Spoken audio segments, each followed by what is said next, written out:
कर्म करो और फल की इच्छा ना करो, तो फिर कर्म ही क्यों करो।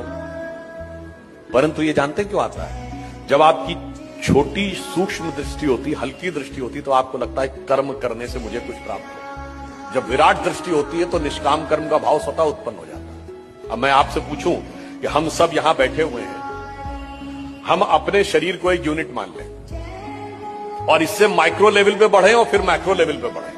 माइक्रो लेवल पे आए तो हमारा शरीर भिन्न भिन्न तंत्र से मिलकर बना है। Respiratory system, digestive system, circulatory system.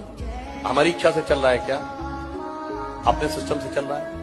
हमारे शरीर के जितने तंत्र भिन्न भिन्न अंगों से बने, हार्ट, लिवर, किडनी, हमारी इच्छा से चल रहे हैं क्या?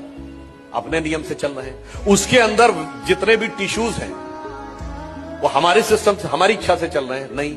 उसके अंदर सेल्स के अंदर प्रोटोप्लाज्म के अंदर होने वाले chemical reactions, cellular microbiological reactions, उसके अंदर बनने वाले मॉलिक्यूल्स एटम्स के साथ डिस्ट्रीब्यूट होकर, और एटम के अंदर एक इलेक्ट्रॉन और उसके तरफ चारों तरफ घूमते प्रोटॉन, इसमें से कौन हमारी इच्छा से चल रहा है?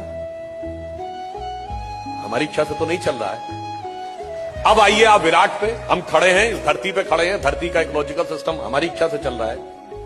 धरती अपनी एक्सिस पे घूम रही है, वो सूर्य के चारों तरफ घूम रही है, सूर्य गैलेक्सी मिल्की वे उसके सेंटर पे घूम रहा है, बिग बैंग तक आप मल्टी यूनिवर्स तक चले जाइए, हमारी इच्छा से है क्या? नहीं।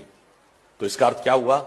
जब इस संपूर्ण सृष्टि के क्रम में हमारा नियंत्रण परिणाम पर नहीं है, हमारा नियंत्रण केवल कर्तव्य पर है।